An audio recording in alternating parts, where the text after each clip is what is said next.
Je n'aurais jamais cru devenir le genre d'homme capable de conduire 4 heures au beau milieu de la nuit avec un plan qui pourrait me mener tout droit en prison, mais quand votre fils vous appelle depuis le téléphone d'un voisin à 23 heures, en pleurant si fort qu'il a du mal à respirer, on cesse de penser aux conséquences, on conduit, tout simplement. Je m'appelle Gérald Mack et je suis chauffeur routier longue distance, sillonnant les axes entre le Grand Est et la côte atlantique. Ce n'est pas un métier glamour, on passe beaucoup de temps seul avec ses pensées, un mauvais café et le ronronnement monotone de l'autoroute. Mais c'est un revenu stable qui, depuis mon divorce il y a 5 ans, me permet d'envoyer à mon fils une carte d'anniversaire avec de l'argent liquide sans me sentir comme un raté. Mon fils s'appelle Connor, il avait 11 ans. Quand tout cela est arrivé, c'est un garçon calme, du genre à lire des livres bien au-dessus de son niveau scolaire mais qui dort encore avec un chien en peluche qu'il a depuis ses 3 ans, un doudou qu'il a baptisé Biscuit. Je vous précise cela car c'est important pour la suite. Mon ex-femme, Donna, s'est remariée environ 1 an et demi après notre séparation avec un certain Scott Renfro, un entrepreneur en rénovation immobilière qui possédait une petite entreprise dans la banlieue lyonnaise. Il avait bonne réputation, les gens disaient que c'était un homme droit, chrétien pratiquant, toujours présent au match de football du club local. Il avait la bonne poignée de main, le bon sourire et la voiture qu'il fallait devant chez lui. Je ne l'ai pas aimé dès la première fois que je l'ai vu, sans pouvoir expliquer pourquoi. Il y avait quelque chose dans sa façon de s'adresser à Connor qui sonnait faux, pas méchant, juste absent, comme si Connor était un meuble dont il avait hérité, sans savoir s'il allait le garder. Mais Donna semblait plus rayonnante que je ne l'avais vue depuis des années et Connor disait que tout allait bien, alors je me suis dit que j'étais juste trop possessif. Ce fut ma première erreur.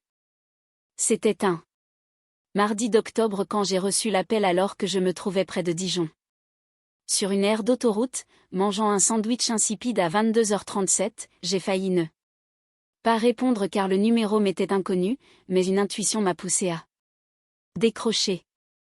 Papa, juste ce mot, et j'ai tout compris. La voix de Connor était rauque, humide, brisée. J'ai pressé le téléphone contre mon oreille si fort que cela m'a laissé une marque. Où es-tu ? Ai-je demandé, chez Madame Holt, la voisine. Elle m'a laissé utiliser son téléphone. Où est ta mère ? Il n'a pas répondu tout de suite. Je l'ai entendu déglutir. Elle est à l'hôpital. Grand-mère a fait une chute. Elle est partie hier matin. Scott est à la maison. D'accord, d'accord. Ai-je dit, es-tu blessé ? Un long silence, trop long. Il m'a enfermé dans le garage, a-t-il dit, depuis hier ? Parce que j'ai menti sur mes devoirs. Le sandwich était toujours dans ma main, je l'ai posé sur le siège à côté de moi. Avec une extrême précaution, comme s'il était fait de cristal. Depuis combien de temps es-tu chez Madame Holt ? Je viens d'arriver. J'ai forcé la serrure avec un morceau de fil de fer. J'avais vu ça dans une vidéo sur internet. Mon fils avait été enfermé dans un garage dans le froid d'octobre depuis la veille. J'ai conduit dans cette région. Les nuits y deviennent glaciales très vite. Les vieilles maisons ne retiennent pas la chaleur et le garage de Scott, que j'avais vu une fois en déposant Connor, était une structure indépendante, sans aucune isolation, avec un sol en béton brut. J'ai dit à Connor de rester chez Madame Holt et de ne pas bouger. Je lui ai dit que j'arrivais. J'ai demandé s'il avait mangé. Il a répondu qu'il avait eu une barre de céréales la veille. J'ai démarré le camion. 4h11, c'est le temps qu'il m'a fallu pour arriver. Je le sais car j'ai fixé l'horloge tout du long. Je ne me souviens pas de grand-chose de ce trajet, juste de la sensation du volant, de la façon dont les pleins phares perçaient l'obscurité et de cette pensée lancinante. Une barre de céréales, une seule barre de céréales pour un garçon de 11 ans en pleine croissance dans un garage non chauffé en octobre. Madame Holt, une institutrice à la retraite de 72 ans, une petite femme aux cheveux blancs vêtue d'un peignoir en éponge, semblait m'attendre derrière la vitre et m'a ouvert. Avant même que je frappe. Connor était à sa table de cuisine, enveloppé dans une couette, les mains autour d'un chocolat chaud, ses lèvres étaient gercées, il avait des cernes sombres sous les yeux et une ecchymose sur l'avant-bras gauche, sur laquelle je n'ai rien demandé pour l'instant, car je devais garder mon calme. Il m'a vu et a commencé à pleurer, pas des pleurs de peur, mais ceux qui surviennent quand votre corps se sent enfin assez en sécurité pour lâcher prise. Je l'ai serré dans mes bras pendant un long moment, ses épaules tremblaient, il sentait l'huile de moteur, l'air froid et quelque chose d'autre que je ne saurais nommer, une odeur d'animal effrayé, et je l'ai tenu sans rien dire car il n'y avait rien à dire. Madame Holt, debout dans l'encadrement de la porte, les bras croisés, m'a expliqué qu'elle avait entendu Connor manipuler le verrou de la porte latérale du garage vers 22 heures, elle était sortie vérifier et l'avait trouvé dans son jardin, en t-shirt et jean, en train de trembler. Elle m'a dit avoir appelé le numéro non urgent de la police, qui lui avait répondu qu'il s'agissait d'une affaire familiale et de rappeler si la situation s'aggravait. La situation, ai-je répété, mon fils est resté dans un garage non chauffé pendant plus de 30 heures, elle m'a juste regardé. Je sais, a-t-elle dit. J'ai installé Connor dans mon camion avec le chauffage à fond et j'ai moi-même composé le 17, j'ai expliqué la situation, donné l'adresse, la opératrice a été calme et efficace, m'assurant qu'une patrouille allait intervenir, quand j'ai demandé combien de temps cela prendrait. Elle n'a pas pu me répondre. J'ai ordonné à Connor de rester dans le camion, porte verrouillée, il a saisi mon poignet avant que je ne sorte. Papa, ne fais rien. Ai-je regardé ce garçon qui avait forcé une serrure avec un fil de fer parce qu'il avait vu un tutoriel? Ce garçon qui dormait encore avec une peluche nommée Biscuit, ses yeux me demandaient quelque chose auquel je n'étais pas prêt à répondre. Je reviens tout de suite, ai-je dit. J'ai marché jusqu'à la maison de Scott et j'ai frappé, les lumières étaient allumées, je voyais le reflet de la télévision à travers les rideaux, il a pris son temps pour répondre. Quand il a ouvert, il avait une bière à la main et l'air d'un homme qui n'avait pas pensé une seule seconde à son beau-fils. Il m'a vu et son expression a traversé 4 émotions différentes en 2 secondes, surprise, calcul, défensive, ce que je détestais le plus. Une sorte d'indifférence. Désinvolte comme s'il avait déjà prévu comment justifier cela. Gérald, a-t-il dit, je ne savais pas que tu passais dans le coin, où était mon fils ce soir? Scott, ai-je demandé, il a soupiré comme si j'étais une corvée. Écoute, le gamin m'a menti 2 fois sur ses devoirs. Il doit y avoir des conséquences dans cette maison. Donna et moi sommes tombés d'accord là-dessus, un garage non chauffé en octobre est une conséquence. Il m'a regardé droit dans les yeux, il ne faisait pas froid la nuit dernière et il avait une couverture, il n'avait aucune couverture. Il n'avait que les vêtements qu'il portait sur lui et une seule barre de céréales. Quelque chose a vacillé sur son visage, trop vite pour que je puisse l'interpréter. Je me suis rapproché. Il a 11 ans, Scott a serré la mâchoire, je lui ai répété mes mots, tu veux discuter de philosophie éducative? Appelle Donna, c'est sa semaine de garde et elle m'a désigné. J'ai entendu la voiture de police arriver derrière moi avant même d'avoir pris ma décision finale. 2 agents, professionnels et calmes, ont recueilli nos dépositions. Puis sont allés interroger Madame Holt. L'un d'eux, un sergent nommé Tillman, est revenu vers le camion et a parlé à Connor pendant 15 minutes tandis que je patientais dans le froid. Quand le sergent Tillman est ressorti, son visage était indéchiffrable, de cette manière qu'ont les policiers lorsqu'ils ont entendu quelque chose qu'ils ne peuvent pas oublier. Votre fils dit que ce n'est pas la première fois, m'a-t-il dit, il parle d'un incident en août.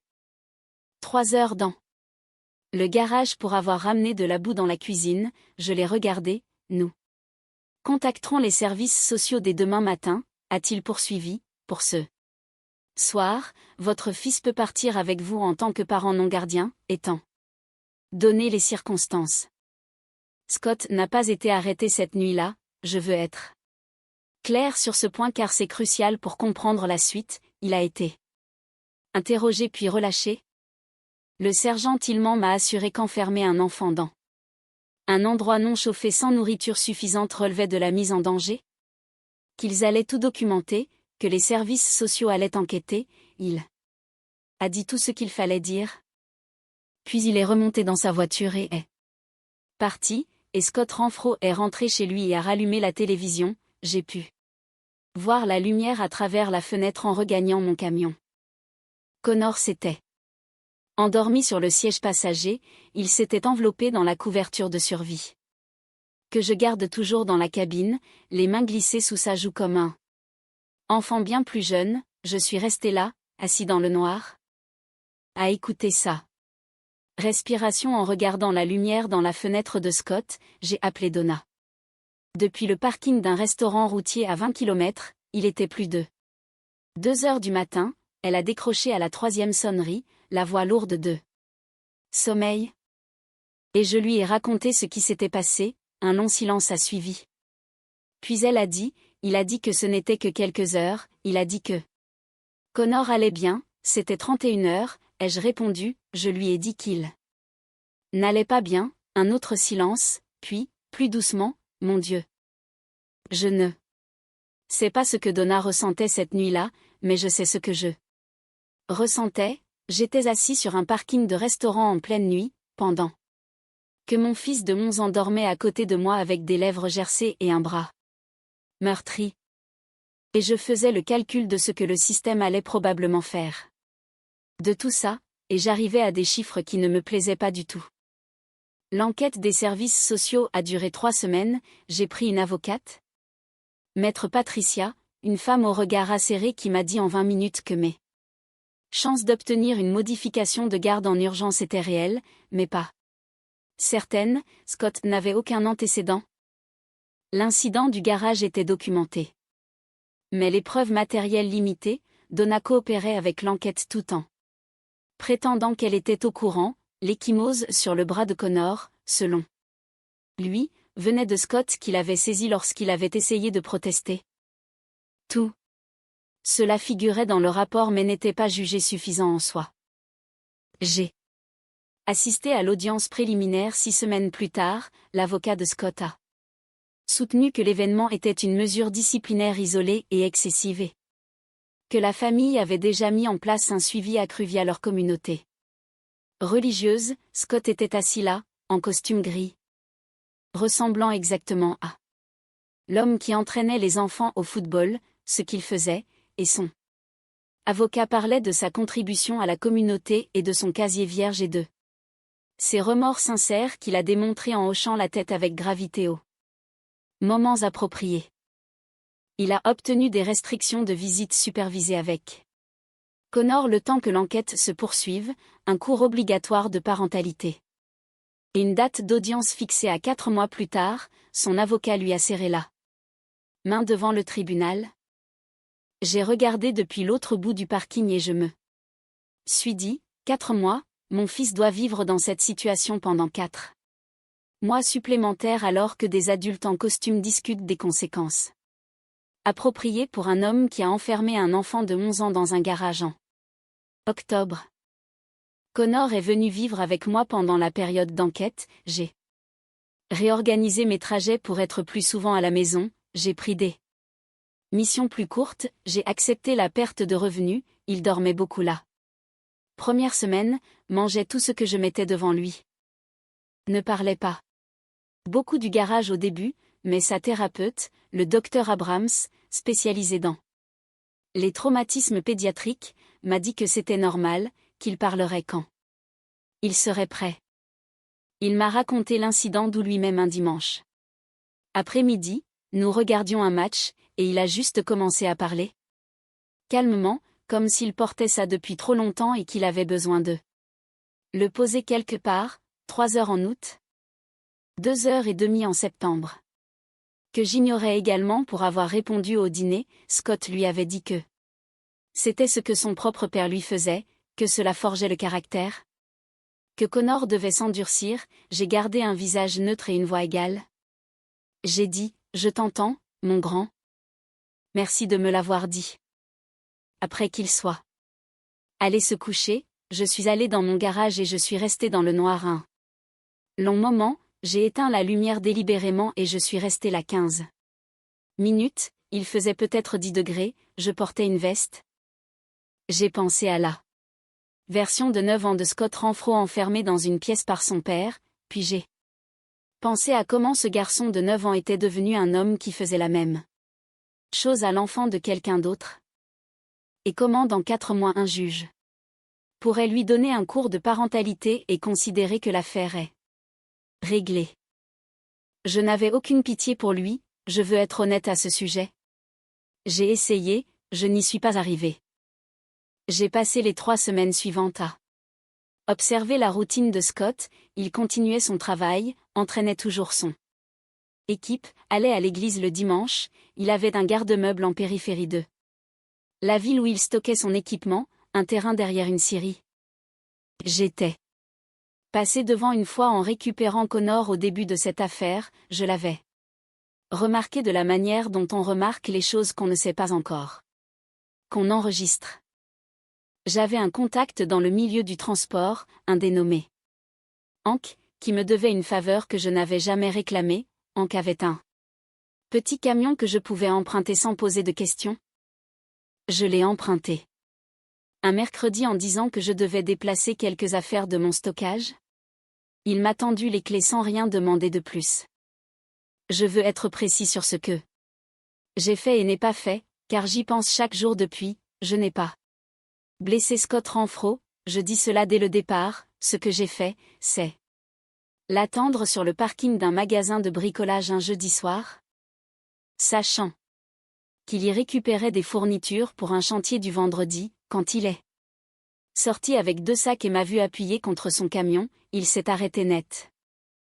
Il faut qu'on parle, ai-je dit, il a regardé autour du parking, mon avocat m'a dit de ne pas le faire, ton avocat ne t'a pas appris à ressentir ce que Connor a ressenti, c'est pour ça que je suis là, sa mâchoire s'est contractée, tu ne vas rien faire ici, tu as raison, ai-je dit, pas ici.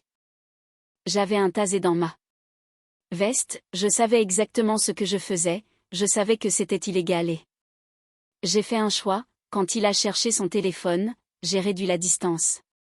Il s'est retrouvé au sol entre 2 voitures et je l'ai embarqué dans le camion. En moins de 4 minutes. Le garde-meuble en périphérie n'était pas à Scott.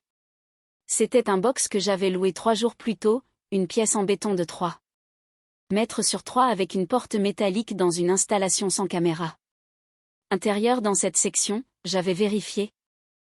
J'avais fait beaucoup de choses au cours de ces 3 semaines dont j'aimerais dire que j'ai honte, mais ce n'est pas le cas, je suis juste honnête à leur sujet.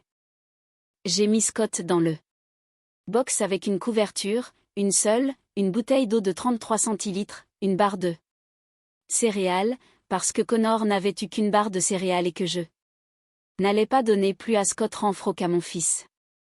Il criait quand j'ai fermé la porte, sa voix résonnait sur le béton d'une manière particulière, je suis resté dehors dans le froid un instant pour écouter, j'ai posé mon téléphone à l'intérieur sur une petite étagère que j'avais installée dans le coin. Enregistrement activé. Pas parce que j'avais planifié la suite, mais parce que quelque chose me disait de documenter. Je revenais toutes les 2 heures. J'ouvrais la petite trappe d'aération près du haut de la porte-car. Contrairement à Scott, je n'allais laisser personne suffoquer, mais je n'ouvrais pas la porte principale. À la 3e heure, j'ai dit.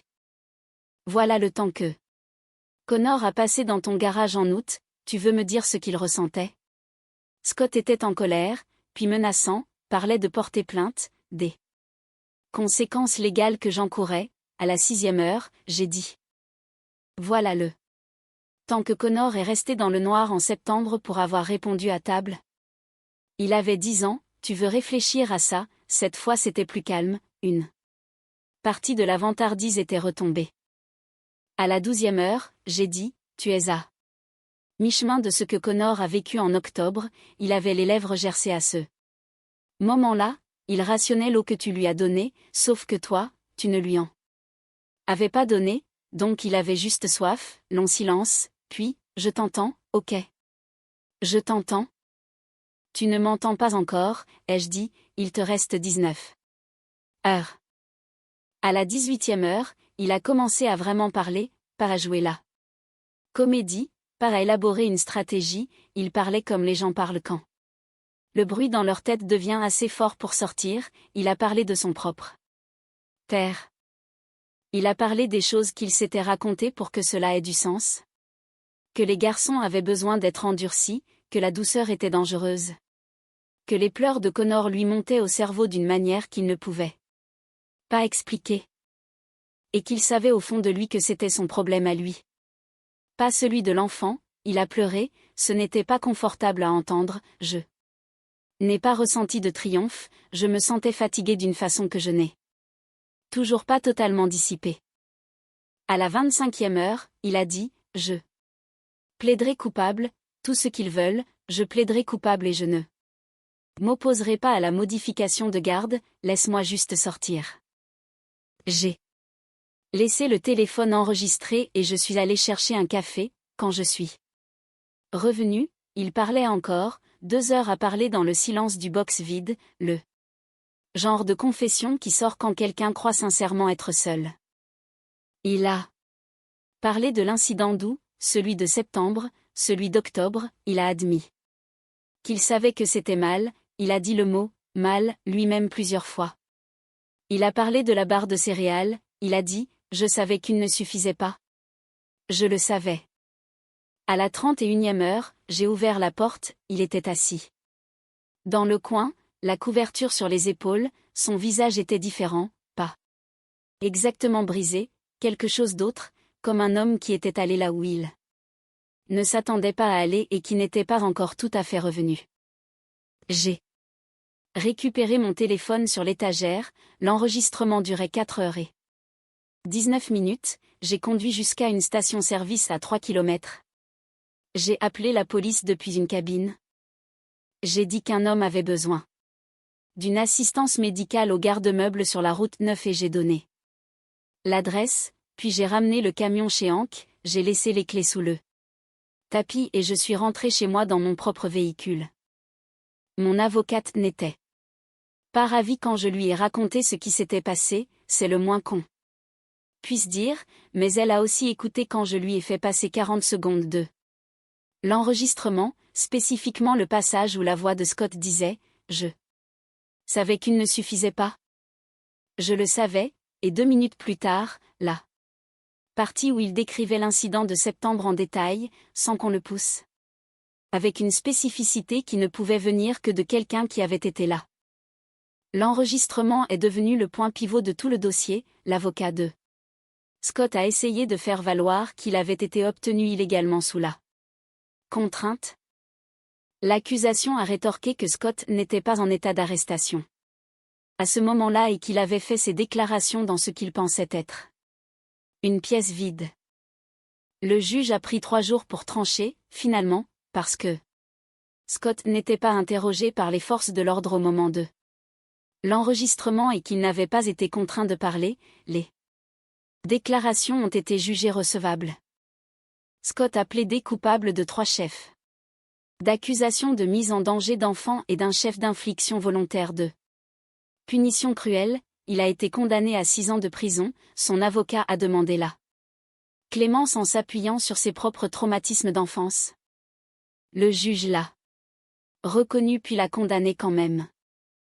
Le bureau du procureur a ouvert une enquête séparée sur ma conduite pendant 5 semaines, des détectives sont venus chez moi 2 fois, la seconde fois, un détective nommé Harmon s'est assis à ma table de cuisine, m'a regardé longuement et a dit « Vous comprenez que nous avons l'obligation de suivre cette affaire jusqu'au bout, oui, ai-je dit, il m'a observé encore un moment, parfois, a-t-il ajouté, les pistes refroidissent, puis il a fermé son carnet et est parti. Donna a obtenu l'aide qu'elle aurait dû obtenir plus tôt, elle a suivi une thérapie, a arrêté de boire, je ne savais pas. Pour l'alcool, et l'apprendre fut une autre étape à traiter, elle est venue à la pièce de théâtre de Connor en décembre et s'est assise 2 rangées derrière moi, pleurant pendant tout le 2e acte.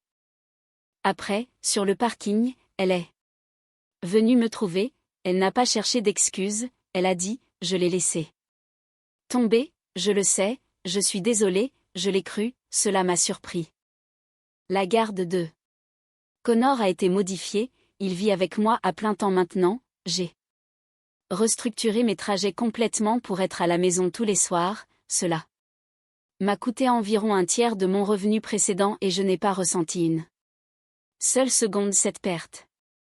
Il a commencé sa 5e en septembre, il est dans l'équipe de robotique de l'école, ce que je n'avais pas vu venir, mais que j'aurais dû deviner, vu que c'est un enfant qui force des serrures avec un fil de fer à 11 ans. Il parle du garage parfois en thérapie, le docteur Abrams dit qu'il va bien, que le traumatisme ne disparaît pas mais qu'il devient plus petit à mesure que la vie autour grandit, et sa vie grandit. Il a toujours Biscuit, son chien en peluche, il l'avait laissé chez Donna quand tout cela est arrivé, et elle lui a renvoyé dans une boîte avec une carte disant « Je t'aime », il l'a mis sur son étagère mais il ne l'a pas rangé, je lui ai demandé une fois s'il voulait le faire, il y a réfléchi. Non, a-t-il dit, il est bien là où il est. 3 mois après la condamnation de Scott, un député de la région a présenté un projet de loi étendant la définition légale de la mise en danger d'enfants pour inclure explicitement le confinement sans contrôle de température, nourriture ou eau adéquate, quelle que soit la durée. La loi a été votée au printemps. Je ne sais pas si le cas de Connor y est directement pour quelque chose ou si c'est l'un des nombreux dossiers qui ont fait pencher la balance. Connor est au courant, il l'a appris par sa thérapeute qui pensait qu'il devait l'entendre. Il est rentré de séance et a mangé un bol de céréales debout au comptoir sans dire grand-chose, puis il a dit, est-ce que ça veut dire que ça ne peut plus arriver? À un autre gamin, ça le rend plus difficile, ai-je dit, ça rend la loi plus claire, il a hoché la tête, ok, a-t-il dit, c'est bien. 9 mots, peut-être, il est retourné à ses devoirs et je suis resté dans la cuisine avec la boîte de céréales à la main en pensant à quel point c'était simple, comment il pouvait entendre une chose pareille, conclure que c'est bien et avancer.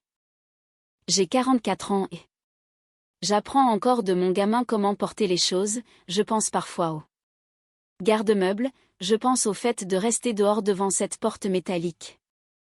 Dans le noir à écouter la voix de Scott rebondir sur le béton. Je pense au choix que j'ai fait sur ce parking de magasin et à tous les choix qui ont suivi.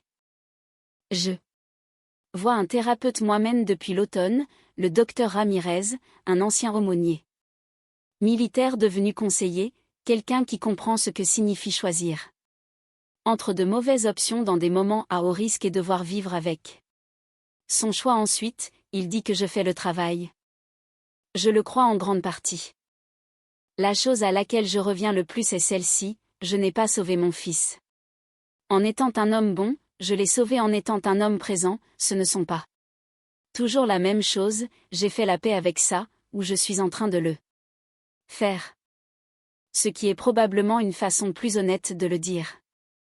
Connor m'a demandé le mois dernier, à brûle-pourpoint, alors que nous étions dans un magasin de bricolage justement, si j'avais eu peur cette nuit-là, quand je suis venu le chercher, j'y ai réfléchi une seconde avant de répondre parce qu'il méritait une réponse honnête.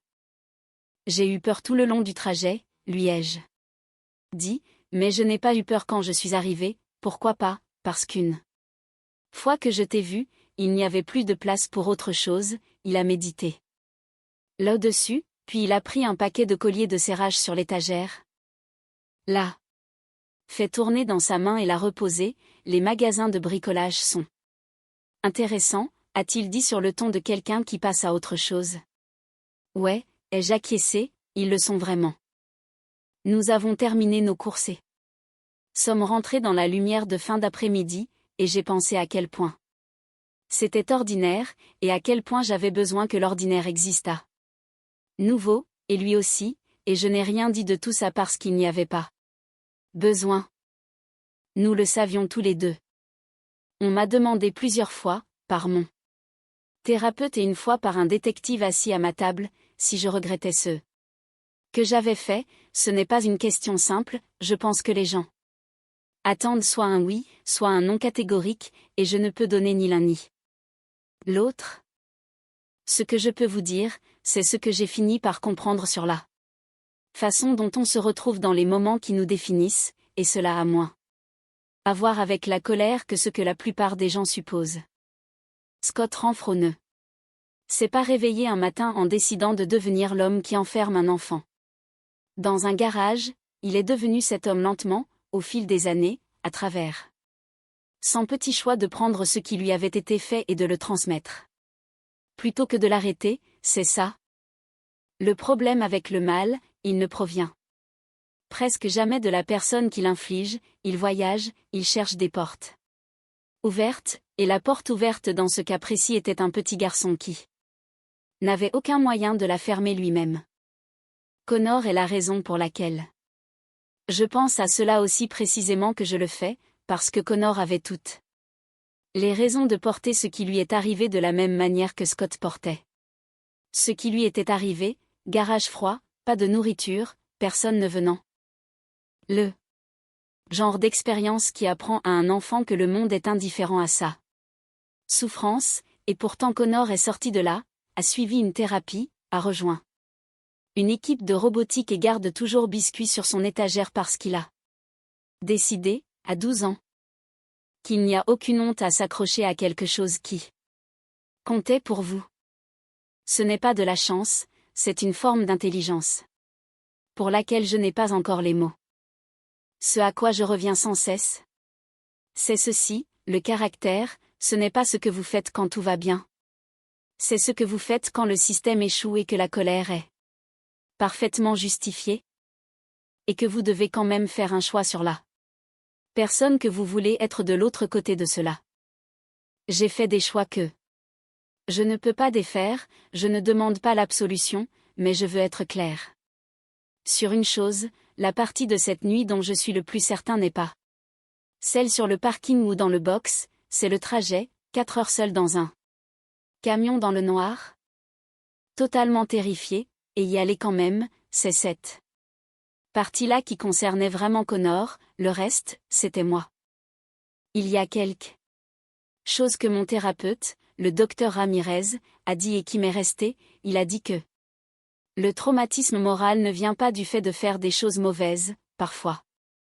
Il s'agit de faire la seule chose qui soit à votre portée et de devoir vivre avec le poids de cela. Il a dit que les gens qui ne ressentent pas ce poids sont ceux dont il faut vraiment s'inquiéter, je pense qu'il a raison. Je le ressens. Chaque jour, je pense que c'est probablement approprié. Si Connor lit ceci un jour, je veux qu'il sache que je ne l'écris pas pour justifier quoi que ce soit. Je l'écris parce qu'il mérite de comprendre ce qui s'est passé complètement. Sans la version qu'un enfant de 12 ans obtient par petits morceaux prudents. Il en sait déjà plus que ce que la plupart des adultes lui concèdent, il me l'a montré dans ce magasin de bricolage en prenant un paquet de colliers de serrage. Avec la même curiosité calme qu'il applique à tout, et j'ai pensé, ce gamin s'en sortira. Non pas parce qu'il ne lui est rien arrivé de grave, mais parce qu'il a décidé, au milieu de tout ça, de rester curieux plutôt que fermé. Ce n'est pas quelque chose que je lui ai appris, c'était déjà en lui, je devais juste m'assurer qu'il puisse le garder, je pense que c'est la seule chose qu'on puisse faire pour les gens qu'on aime, ne pas les protéger de tout, ce n'est pas une promesse qu'une personne honnête peut tenir. Mais être là, conduire à travers la nuit si nécessaire, s'assurer qu'il sache que quelqu'un viendra. Toujours. Connor le sait maintenant, je pense qu'il l'a su au moment même où j'ai franchi la porte de Madame Holt, et cela, plus que toute autre chose dans toute cette histoire, est la partie que je referai sans hésiter.